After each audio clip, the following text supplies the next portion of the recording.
Capítulo 6. Eu sou isso. Depois de revelar todos os nossos aspectos rejeitados, estamos aptos a passar para um segundo estágio do processo, que é o momento que nos apropriamos desses traços. Com o termo apropriar, quero dizer tomar conhecimento de que uma determinada qualidade pertence a você. Agora, podemos assumir a responsabilidade por tudo aquilo que somos, pelas partes de que gostamos e pelas outras também. Nesse momento, você não precisa gostar de todos os seus aspectos. Basta querer confessá-los a você e aos outros. Há 3 perguntas úteis que você pode se fazer. Alguma vez já teve esse tipo de comportamento no passado? Estou tendo esse comportamento atualmente? Sou capaz de apresentar esse tipo de comportamento em diferentes circunstâncias?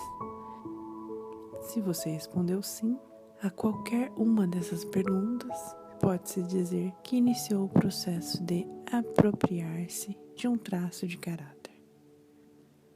Alguns são mais fáceis de reconhecer do que os outros. Aqueles aspectos que mais nos empenhamos em negar ou que projetamos em alguém são os mais difíceis de aceitar. Levam mais tempo, mas é tão importante ser cruel consigo mesmo como ser gentil. Empenhe-se em descobrir que você é aquilo que menos gosta de ser. Obrigue-se a olhar com os outros olhos, além dos mecanismos de defesa que só querem dizer, eu não sou assim. Olhe através dos olhos que digam, sou isso. Em que situação eu sou isso? Resista à tentação de julgar. Não tire conclusões apressadas que o levem a pensar que você é uma pessoa horrorosa. Se descobrir que é egoísta ou ciumento, todos nós temos tanto essas características quanto as que estão em oposição a elas. Elas são uma parte de nossa humildade, todos os nossos impulsos e emoções, tanto os chamados de positivos quanto os chamados de negativo, estão ali para nos guiar e ensinar. Mesmo que você seja cético, deve-se a oportunidade de conhecer todos esses aspectos e descobrir seus benefícios. Eu lhe prometo que no final você vai encontrar um ouro. Apropriar-se é um passo essencial no processo de cura e de criação de uma vida que você ame. Não podemos incorporar aquilo que não nos pertence. Se você pretende manifestar-se todo o seu potencial, precisa recuperar as partes de si mesmo que renegou, escondeu ou atribuiu a outros. Quando eu estava nos primeiros estágios do meu processo de cura, eu não consegui encontrar o homem certo. Todos os que eu desejava pareciam não me querer. Eu ia atrás dos homens como se estivesse indo a uma loja. Senti atração por homens que não eram os indicados para mim, mas não sabia quem eu era na verdade, e também porque estava separada de tantos aspectos bonitos do meu próprio ser. O único homem a quem realmente eu amei me disse que não podia ficar comigo, porque ele sabia que um dia eu descobriria quem eu era de fato e então eu o abandonaria. Meus amigos percebiam que os homens que eu escolhia não eram apropriados para mim, mas eu ainda acreditava que não passava de uma casa de 2 quartos precisando de reforma. Por isso, tudo e todos à minha volta refletiam a minha falta de amor próprio. Assim que eu me apropriei de outros aspectos de mim mesma, do meu medo, da minha dissimulação e da minha grandiosidade, não precisei mais atrair parceiros medrosos, dissimulados e pomposos. Ficou fácil para mim atrair homens que refletiam os meus aspectos positivos, homens bons, generosos, que me amavam e aceitavam como eu era. Se houver um aspecto de nós mesmos que não aceitamos, atrairemos continuamente pessoas que representem esse aspecto. O universo continuará tentando não só nos mostrar quem somos na realidade, mas também nos ajudar a reconhecer nosso todo. A maioria das pessoas enterrou tão fundo esses aspectos rejeitados que não consegue perceber que pode ser exatamente aquele tipo particular de pessoa a quem olha com tanto desprezo. Portanto, se um tipo especial aparece com frequência em sua vida, existe uma razão para isso. Durante anos, todas as vezes que minha amiga Joana saía para um encontro, ela me dizia: ele não serve para mim, ele é um cafona. Nas primeiras 6 ou 7 em que isso aconteceu, eu não disse nada, mas depois de um tempo, a situação ficou muito óbvia. Finalmente sugeri a Joana que ela era cafona. Disse-lhe que, se ela por acaso resolvesse se apropriar da cafonice que existia nela mesma, poderia se livrar dos encontros amorosos com cafonas. Ela achou que eu tinha enlouquecido. Mostrei-lhe que, se eu jamais saíra com cafonas, como era possível que todos os homens com quem ela saía tivessem esse traço que a desagradava tanto? E as histórias de cafonice continuaram por meses. Chegou a ficar quase cômico, porque a dinâmica era tão evidente para mim como era obscuro para Joana. Até que uma noite, já bem tarde, recebi um telefonema de Joana, que afinal compreendera o que se passava depois de um encontro com mais um cafona. Ela estava sofrendo e me pediu para lhe explicar de que forma ela era cafona. Eu lhe sugeri gentilmente que, às vezes, quando ela usava meias soquetes cor-de-rosa com tênis brancos de couro, as pessoas talvez a considerassem cafona. Ela ensaiou uma risada e me fez prometer que, caso assumisse a própria cafonice, ela ficaria livre de todos os encontros com cafonas. Ela concordou em fazer uma lista de todas as vezes em sua vida que tinha sido cafona. No dia seguinte, Joana me telefonou para passar uma longa lista de coisas cafonas que havia feito ou dito. Como não queria ser cafona, Joana construíra uma fachada sóbria. Vivera dessa forma por mais de 20 anos. Mas quando examinou esse período bem de perto, percebeu que a cafonice, vez por outra, mostrara sua cara tonha. Ao descobrir esse momento em sua vida e conseguindo rir deles comigo, Joana se deu conta de que não era tão terrível ser cafona. E desde a ocasião em que assumiu a própria cafonice, 2 anos atrás, posso lhe dizer honestamente que ela não saiu mais com nenhum cafona. Quando procurou aquilo que a cafonice lhe havia dado, Joana notou que, não querendo ser cafona, construíra uma persona pública sóbria, chique e elegante. A cafonice de Joana e sua relação a ela foram os fatos que lhe permitiram criar um belo estilo todo seu. Há inúmeras formas de abordar o reconhecimento de nossos traços de caráter. Comece por se concentrar nas características que o incomodam. Pegue sua lista de palavras que descrevem as pessoas de quem você não gosta ou odeia. Examine cada aspecto. Não importa o quanto você resista, precisa apropriar-se de cada um desses traços para que o processo possa continuar. Descubra um momento em sua vida em que tenha exibido esse traço ou em que alguém mais haja percebido que você estava incorporando essa característica. Experimente cada traço como se fosse uma jaqueta. Sinta o seu contato e pense no que teria que fazer para ajustá-la. Imagine como reagiria se uma pessoa que você ama o chamasse disso. Você precisa examinar o que pensa sobre cada traço isoladamente e o juízo que faz sobre as pessoas que exibem essa característica. Veja quantas pessoas você desprezou porque tinha esse traço. Não procure se comparar favoravelmente a essas pessoas e nem estabelecer diferenças entre o seu comportamento e o delas. Lembre-se, o mundo vê um cafona como um cafona. Um homem que frequentava um dos meus cursos amava o conceito de ser todas as coisas, de ter o mundo dentro dele. Bill estava com quase 60 anos. Eu só tivera problemas de verdade com uma pessoa, seu filho de 28 anos.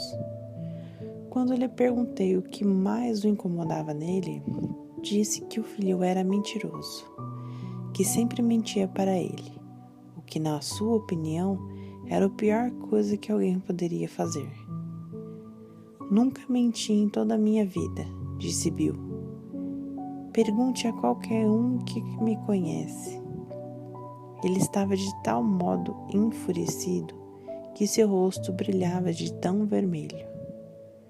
Por uns bons 15 minutos não fui capaz de ajudá-lo a reconhecer que mentira no passado ou que seria capaz de mentir no futuro. O resto do pessoal estava ficando impaciente com Bill. Todos éramos capazes de nos lembrar de pelo menos umas 100 vezes em que havíamos mentido quando criança, adolescentes e adultos, sem mencionar as vezes em que mentíramos para nós mesmos. Mas Bill não arredava o pé. Perguntei então a ele se alguma vez trapaceara um pouquinho na declaração de impostos. O rosto dele se iluminou com um grande sorriso, e com o indicador apontando diretamente para mim, ele disse: essa é uma espécie de mentira diferente? Todos na sala olharam para mim, incrédulos. Sinto muito dizer que Bill é uma das pessoas que frequentaram o meu curso, mas não trilharam seu caminho por ele. James Baldwin, um analista junguiano, disse: só conseguiremos encerrar nos outros o que conseguimos encerrar em nós mesmos. Bill tinha considerado seu filho tão errado por mentir e era tão rigoroso em sua opinião sobre mentirosos que não queria descobrir esses aspectos de si mesmo. Ele investira demais em ser correto.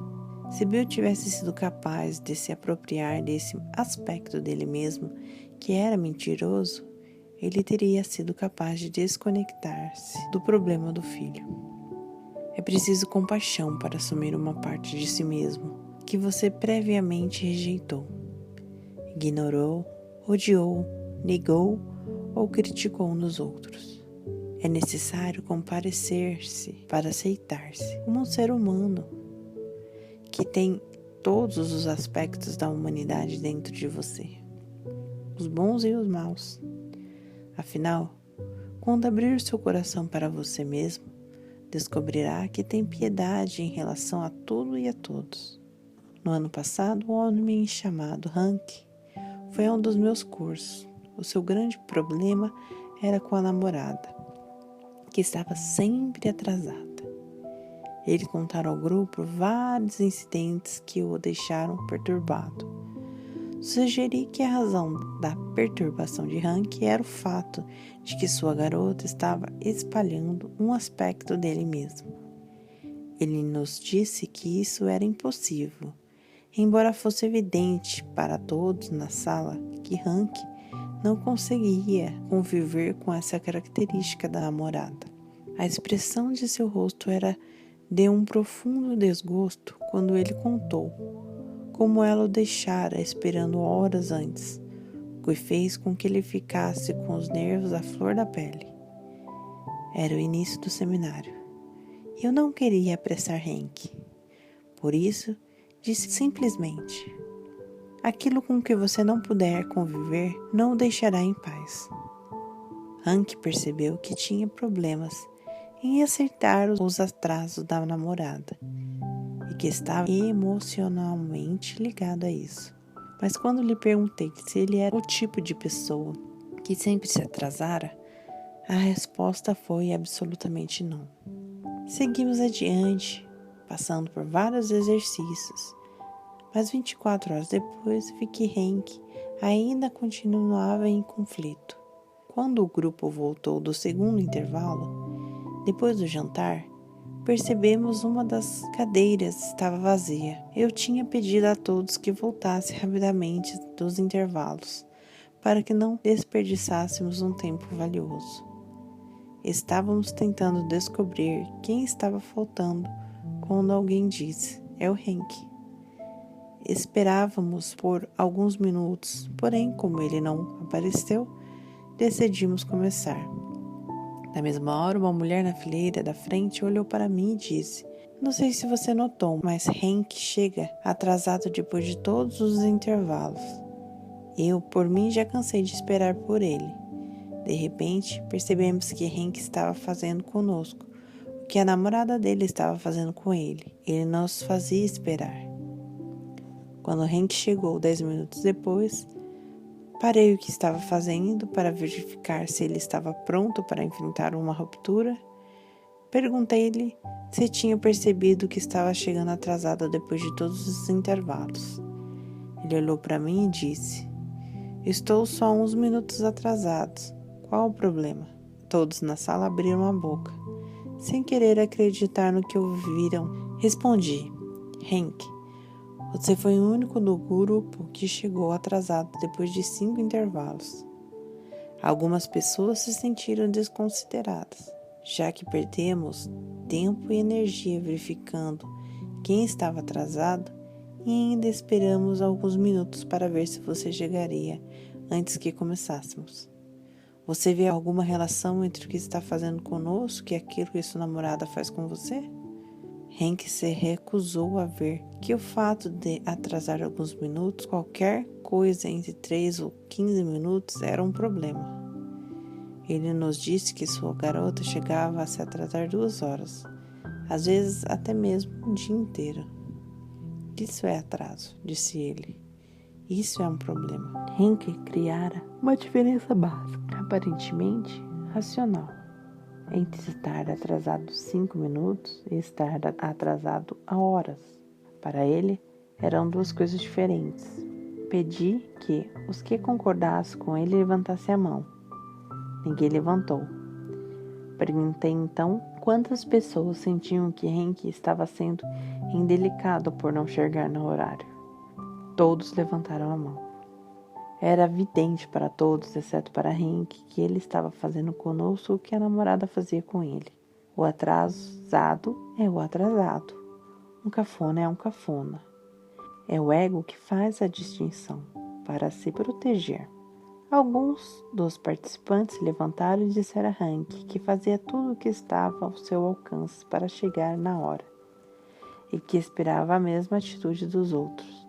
Acrescentei que, se alguém que faça parte da minha vida estivesse sempre atrasado e não fizesse nada para perder esse hábito, eu desisto de sair com ele.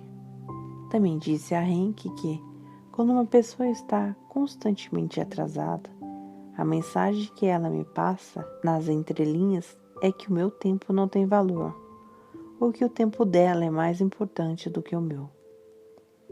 Henk pareceu perturbado e perplexo. Pedi-lhe que fosse para casa naquela noite e pensasse sobre o que tínhamos dito.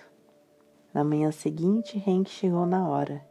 Disse que passava metade da noite fazendo uma lista de todas as vezes em que se atrasara no ano anterior. Ele percebeu que quase sempre chegara atrasado, mas imaginara que, como nunca ultrapassava o tempo de meia hora, além do horário marcado, isso não era um problema.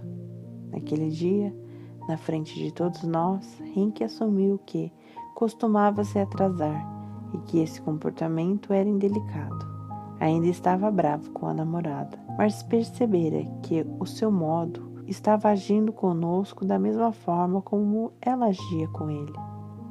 Henk havia enterrado esse aspecto de si mesmo tão profundamente que estava fora do alcance da sua consciência.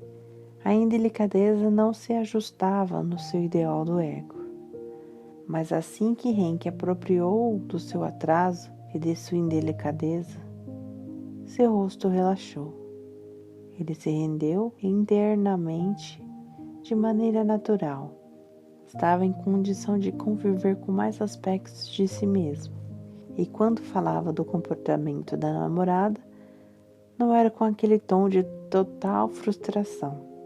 Henk conseguiu perceber os benefícios de recuperar as projeções que lançara nela, podendo apropriar-se dos seus próprios traços. Assim, ficara livre para escolher se queria ou não continuar um relacionamento com uma mulher que estava sempre atrasada.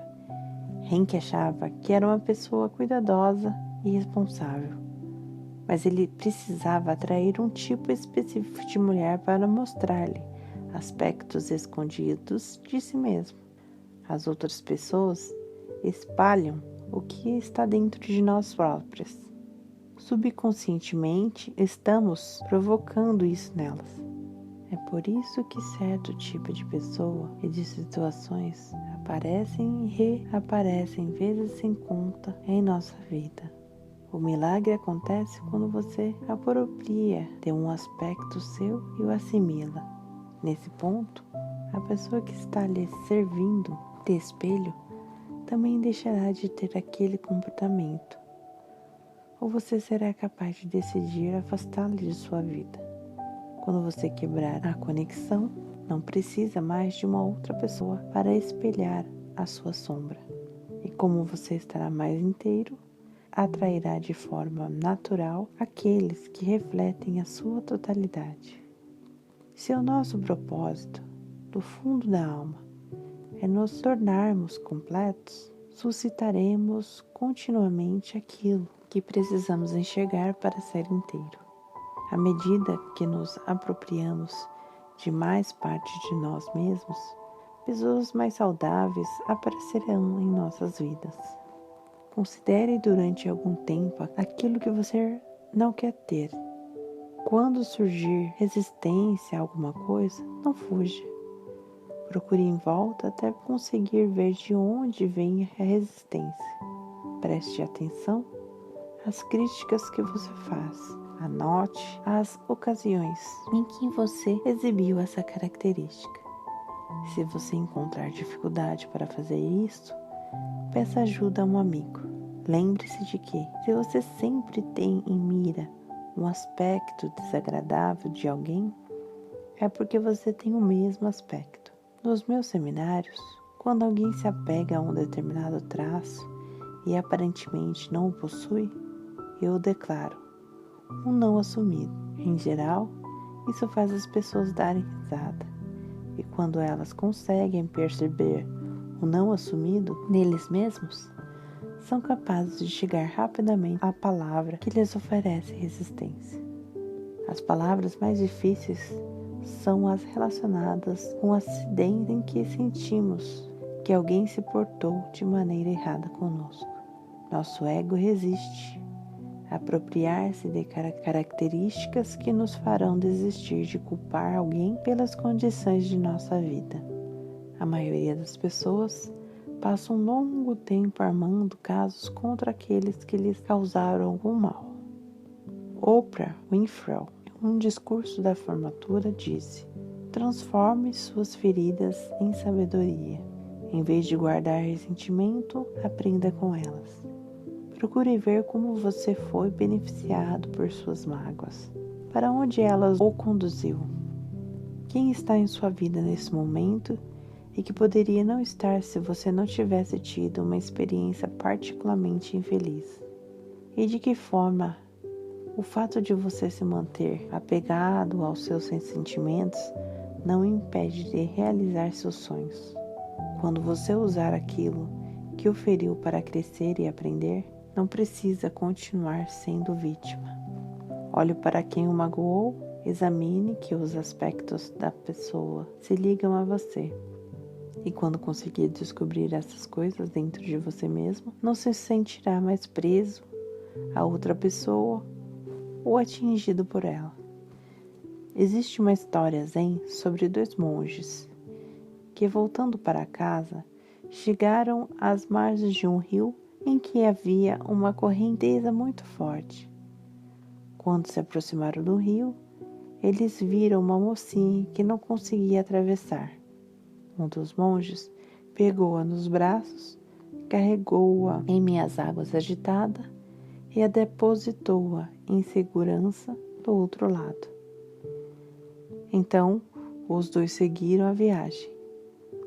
Finalmente, o monge que atravessara o rio sozinho não aguentou mais e começou a repreender o irmão. Você sabe que é contra nossas regras tocar numa mulher? Você quebrou nossos votos sagrados. O irmão respondeu: Irmão, deixei a mocinha junto à margem do rio. Você ainda a está carregando. Quando você se prende a velhas feridas, continua na estrada carregando aquele fardo. Recentemente, trabalhei com uma moça muito bonita chamada Morgan, que estava com câncer no estômago. Quando ela veio me ver, encontrava-se bastante abatida e com pouca vontade de viver, resignando-se com a doença que acabara por matá-la. Morgan estava cheia de raiva, odiava a mãe pelo ciclo contínuo de maus tratos físicos e emocionais que havia marcado a relação entre as duas. Apesar de estar com um pouco mais de 30 anos e haver participado de muitos seminários de autoajuda, ela não conseguia se livrar da hostilidade e da aversão que sentia pela mãe. Assim, Morgan e eu decidimos que, apesar de seu estado de saúde muito delicado, ela tentaria acompanhar meu seminário e trabalhar a libertação das emoções que a envenenavam. A certa altura, em meus seminários, eu peço a todos que escrevam as 5 palavras que é mais difícil para eles assumirem. Fazemos então um exercício de espelhamento com parceiros, até que cada pessoa não sinta mais nenhuma carga emocional em relação a nenhuma das 5 qualidades. Por exemplo, se uma das minhas palavras fosse incompetente, eu poderia dizer: eu sou uma incompetente. E o meu parceiro, olhando bem fundo nos meus olhos, diria: você é uma incompetente. E então eu repetiria: sou uma incompetente. E ele repetiria: você é uma incompetente. Isso continuaria até que eu não me importasse mais com o fato de ser incompetente ou de você me chamar de incompetente. O fato de dizer a palavra em voz alta diversas vezes quebra a nossa resistência em ser chamado de determinada coisa e de assumir aquela qualidade.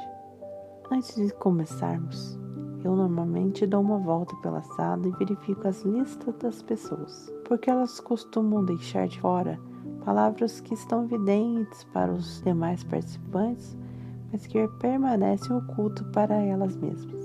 Quando cheguei no lugar de Morgan, ela estava ocupada com suas palavras, mas percebi que um termo que ela sempre usa quando se referia à mãe não constava na lista.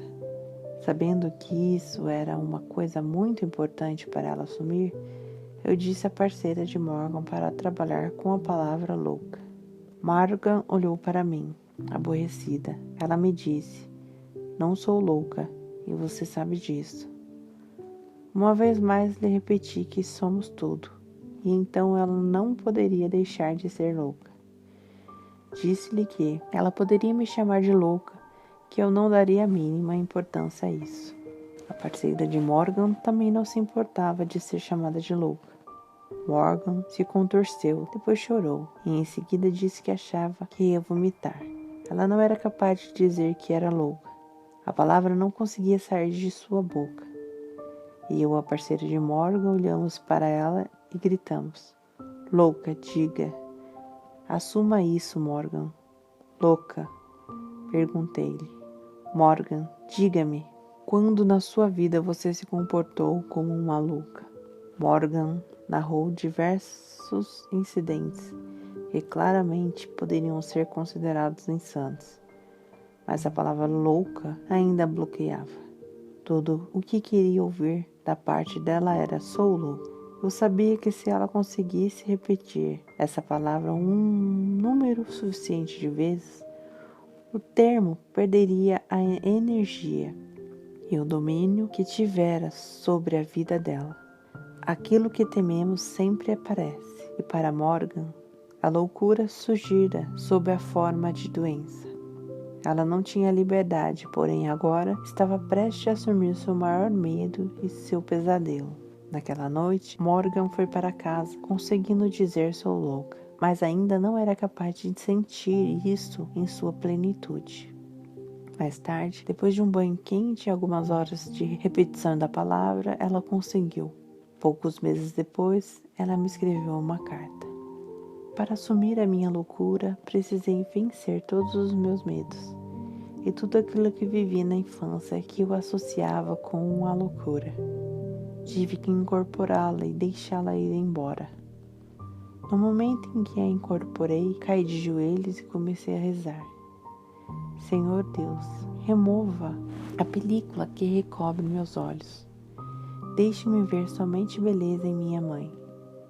Durante os 45 minutos seguintes, rezei com o mais autêntico fervor para remover o juízo que eu fazia da minha mãe e de mim mesma, para aceitar que ela fazia o melhor que podia. Rezei para que eu conseguisse perdoar a mim mesma por ter blasfemado inconscientemente, por ter sido prejudicial a mim mesma, por não ter amado, por ter ficado doente. Senti-me tomada por uma estranha paz. Antes de passar por esse processo, o simples fato de pensar em minha mãe me faria esconder de medo e me deixaria tensa. Agora, tudo que sinto é paz. O exercício abriu o portão e eu passei por ele. O câncer parou de se espalhar e começa lentamente a retroceder. Morgan está livre do câncer. Os exames não mostram mais sinais da doença. Quando ela parou de odiar aspectos de si mesma, foi capaz de perdoar a si e a sua mãe. Hoje ela me contou que o mais difícil no processo todo foi se apropriar da palavra louca. Seus olhos estavam selados quando chegou a hora de ela ver a mãe dentro dela.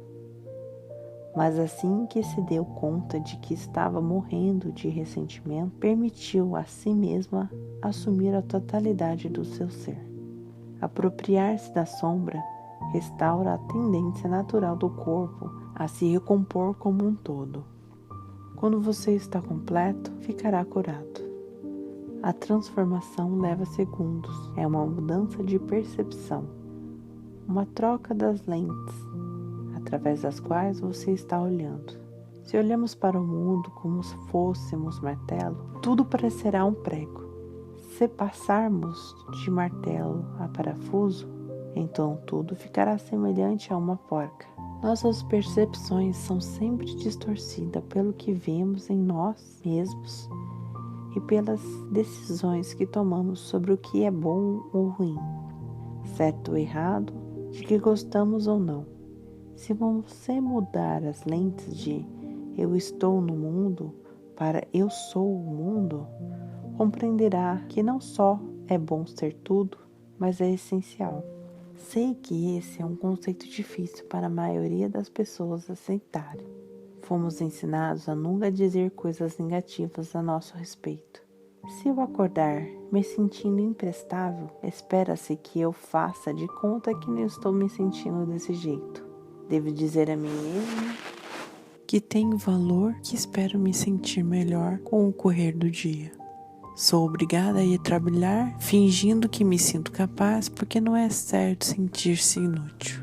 Durante todo o dia preciso me esconder atrás da minha máscara de merecimento, esperando que ninguém veja através dela. Mas lá dentro sinto um desespero silencioso por saber que não estou sendo eu mesma. Tudo porque não consigo assumir da minha inutilidade. Resistimos a esse aspecto de nós mesmos e fazemos críticas sobre o tipo de pessoa que é imprestável.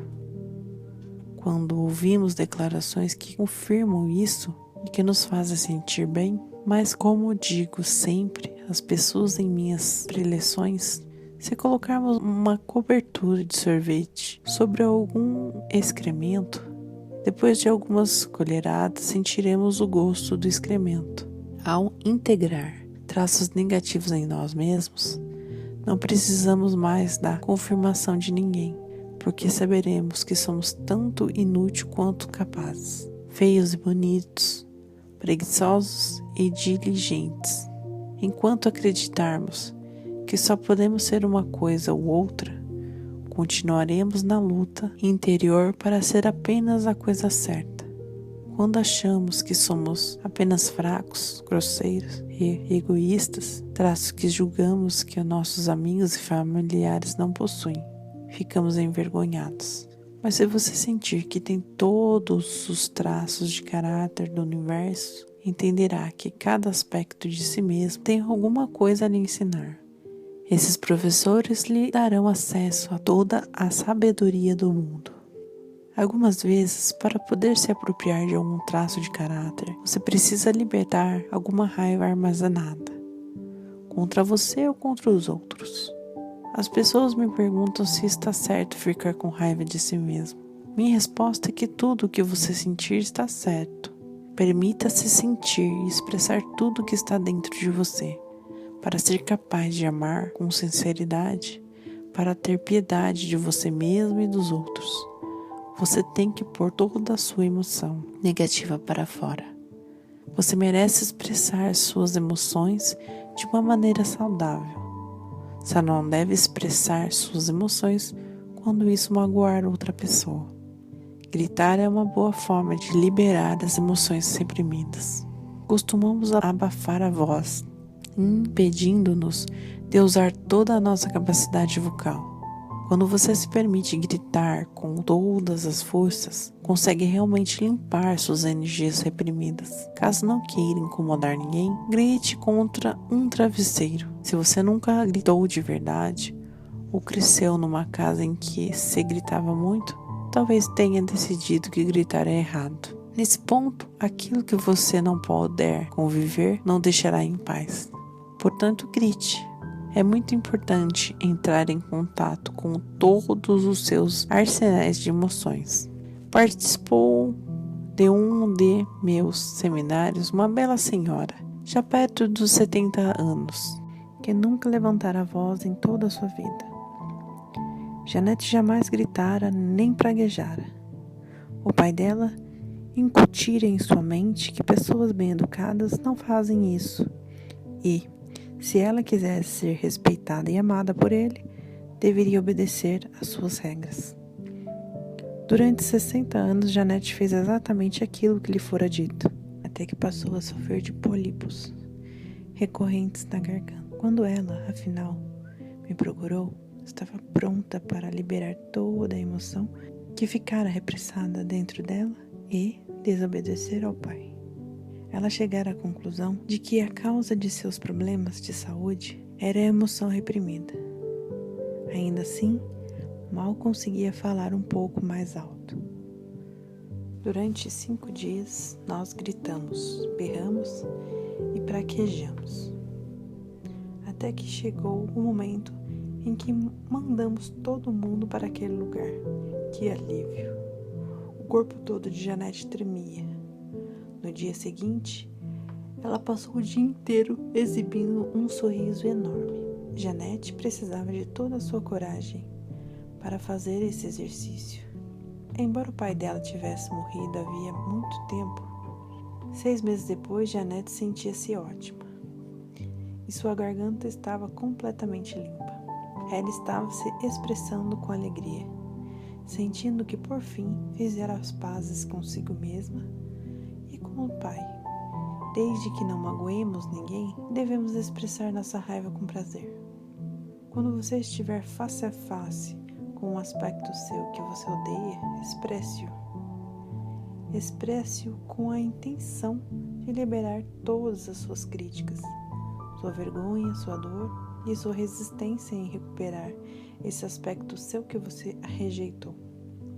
Meu jeito favorito de liberar a raiva é dar pancadas com o bastão. Pego um bastão de plástico e algumas almofadas.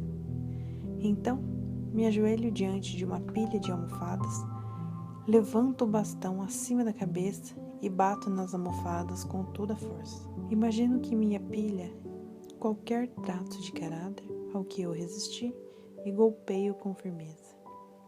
Depois de liberar toda a emoção, fica muito mais fácil ir até o espelho e assumir aquele traço. Se o incorporarmos internamente, não precisamos mais criá-lo externamente. Uma das minhas melhores amigas, Jennifer, estava convencida de que estava sendo seguida. Jennifer via a mesma mulher em todos os eventos públicos a que comparecia. Tinha certeza de que aquela mulher a estava seguindo. Ela é má, Jennifer me disse.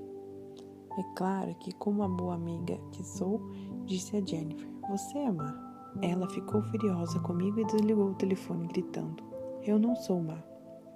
Durante quase um ano, aquela mulher continuou aparecendo em todos os lugares a que Jennifer ia e sempre arruinava a noite da minha amiga. No final daquele ano, Jennifer foi ao Havaí para uma conferência. Ela tinha ficado na expectativa daquele evento por meses. Sem dúvida nenhuma, já na primeira palestra a mulher apareceu. Jennifer ficou horrorizada e me telefonou do Havaí. O que eu preciso fazer para me livrar dessa mulher? Eu lhe disse que aquela mulher devia estar espelhando um aspecto rejeitado dela mesma. Evidentemente, Jennifer devia ter alguma coisa que a tornava tão ligada àquela mulher. Perguntei a ela, que ideia você faz sobre ser má? Jennifer me respondeu que logicamente era terrível ser má e que pessoas más fazem coisas ruins. Tentamos refletir sobre as vezes em que ela fora má. Ela se lembrou de diversos incidentes em que fizera coisas mesquinhas contra sua irmãzinha e que podiam ser consideradas más. Ela se sentira profundamente envergonhada daqueles momentos e decidira ser uma boa pessoa. Na mente dela, pessoas boas não podiam fazer coisas más. Eu lhe expliquei que não é possível conhecer o bem sem conhecer o mal, da mesma forma que não conhecemos o amor sem sentirmos o ódio. Se formos capazes de ter o mal ou o ódio em nós mesmos, não precisamos projetá-los nos outros. Eu disse a Jennifer para tentar ficar diante do espelho do banheiro e dizer a si mesma, eu sou má. Até que não fosse mais importante negar esse aspecto. Depois de uma hora na frente do espelho, Jennifer estava tão brava que se sentou e escreveu uma carta para a mulher que julgara estar seguindo. Jennifer se permitiu xingar a mulher com os nomes mais grosseiros de que ela conseguia se lembrar. Para expressar toda sua raiva, foi completamente honesta e assim conseguiu se sentir aliviada e melhor. Jennifer precisava dar voz à sua dor, à sua raiva. Depois de escrever a carta, rasgou-a em pedacinhos, voltou ao espelho e se apropriou da sua maldade. Já que conseguira encarar aquele seu traço de caráter, ela podia também encarar a outra mulher. Ela conseguira quebrar a conexão. Quando Jennifer viu a mulher no dia seguinte, cumprimentou-a e passou adiante sem sentir mais nada. Nunca mais viu a mulher. Isso é a liberdade. A dor de perceber nossas falhas nos leva a encorajá-la, nos leva a encobri-las. Quando negamos aspectos de nós mesmos, fazemos a compensação tornando-nos o oposto. Criamos então personas completas para provar a nós mesmos e aos outros que não somos daquele jeito. Ao visitar recentemente uma grande amiga, comecei a falar com o pai dela sobre o meu trabalho. Norman é um exemplo perfeito desse fenômeno. Intrigado, ele me pediu que mostrasse a ele o que eu fazia. Assim, disse-lhe para apresentar 2 palavras que ele queria que nunca fossem ditas sobre ele nos jornais. Ele respondeu-me que não queria ser chamado de chato ou burro. Exatamente, eu disse. Ninguém que o conhecia hoje em dia diria que você é chato ou burro. Como sempre, pusera a família em primeiro lugar. Norman jamais tivera tempo para terminar seus estudos. Mas depois da morte da esposa, com quem ficara casado por mais de 30 anos, Norman voltou à faculdade para fazer seu mestrado. Matriculou-se num curso na universidade próxima à sua casa e ia de bicicleta para a faculdade todos os dias. Depois de se graduar com louvor, começou a trabalhar para atingir seu doutorado. Quando não estava na escola, Morgan viajava para todo o país, frequentando conferências e palestras sobre saúde física e o processo de envelhecimento. Recentemente, ele passou um mês num retiro budista para entrar em contato com sua espiritualidade. Como poderia alguém que se encontrasse com Morgan considerá-lo chato ou burro? Todo mundo que o conhecia o chamava de corajoso, interessante e brilhante. Mas a decisão de Morgan de não ser chato ou burro verdadeiramente rege sua vida, o que faz com que ele seja sempre competindo consigo mesmo para provar que não é chato nem burro. Não importa o quanto se esforce, ele precisa sempre fazer mais para mostrar ao mundo que é esperto e interessante, assegurando-se de nunca se expor. Foi bastante fácil para Mormon conhecer como sua vida é dirigida pelas palavras chatas, chato e burro. Ele sempre sente que não importa o que consiga na vida, não é o suficiente. A ironia, é claro, é que o chato e burro terá a ele um impulso enorme e muita determinação, forçando-o a procurar pessoas e lugares interessantes. Se Norman não tivesse tamanha aversão por essas palavras, eu não sei se teria tido energia para conseguir tudo o que conseguiu nos últimos 4 anos. Ele percebeu os benefícios desses 2 aspectos e compreendeu que ele mesmo é tudo.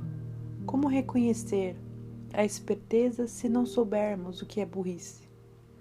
Como perceber o que é ser interessante sem ter conhecimento do chato?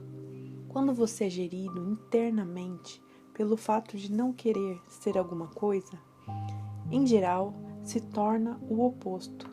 Isso lhe tira o direito de escolher o que de fato quer fazer de sua vida. Norman não tem liberdade para tirar uma folga e passar as férias com os amigos.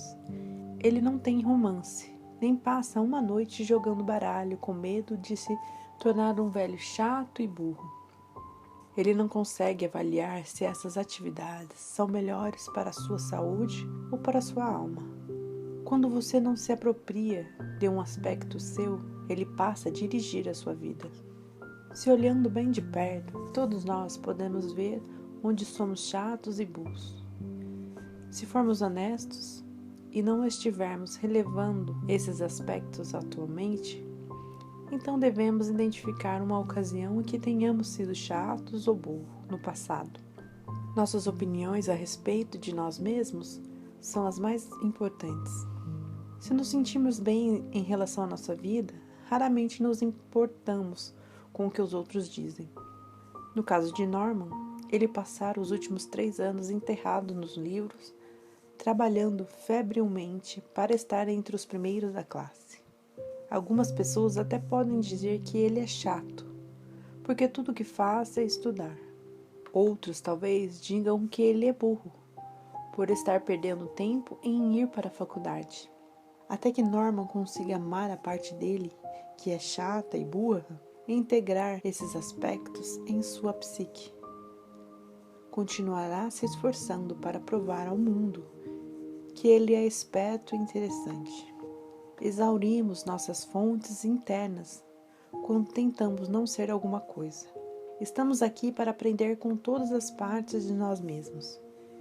E para fazer as pazes com elas, para sermos pessoas verdadeiramente autênticas, precisamos admitir nossos aspectos que amamos e aceitamos a coexistência deles com todos os outros aspectos que consideramos errados.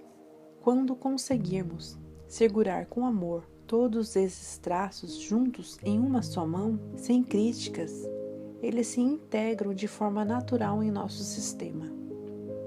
Então podemos arrancar as máscaras e confiar no fato de que o universo criou cada um de nós com um desígnio divino.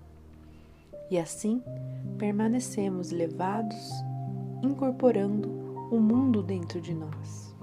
Agora vamos para o exercício. Para sermos completamente livres, temos de ser capazes de nos apropriar de todas as qualidades que incomodam nos outros e incorporá-las.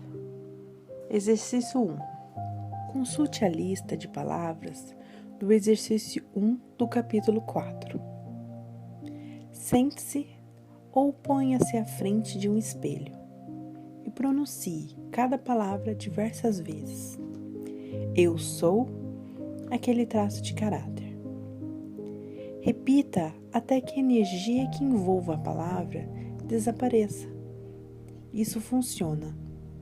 Nunca vi esse exercício falhar com ninguém que estivesse empenhado em se apropriar de uma característica. Se você se liga a alguém que apresenta esse traço e sente ódio ou raiva por essa pessoa, ou é excluído por ter essa característica, fique um tempo diante do espelho. Depois sente-se e escreva uma carta enfurecida a esse determinado traço. Expressar a raiva desse modo é saudável. Essas cartas são só para os seus olhos. Você não vai enviá-las nem lê-las para ninguém.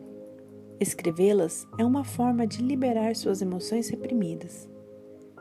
Se você não sabe o que dizer, comece com estou com raiva de você porque... e continue escrevendo. E então escreva, sem pensar, tão rapidamente quando conseguir. Escreva qualquer coisa que lhe vier à mente. Não se preocupe com a gramática ou em dar sentido às frases. Concentre-se apenas em liberar velhas emoções e em desintoxicar-se. Este exercício é um meio de descarregar emoções nocivas, armazenadas em nossos corpos. Se surgirem sensações durante o processo, fique com elas. Você pode encontrar dificuldade para dizer, especialmente aquelas palavras cujo julgamento tiver sido mais severo. Mesmo se estiver chorando, continue o exercício e logo perceberá que a palavra se libertou da carga que pesava sobre ela. O exercício número 2. Usando a mesma lista de palavras, procure localizar as vezes em sua vida em que demonstrou esses traços de caráter. Se não conseguir se lembrar de nenhuma vez, pergunte a si mesmo em que circunstância você admite que possa chegar a demonstrar esse traço. Alguma pessoa já disse que eu demonstrei essa característica? Escreva suas respostas junto às palavras.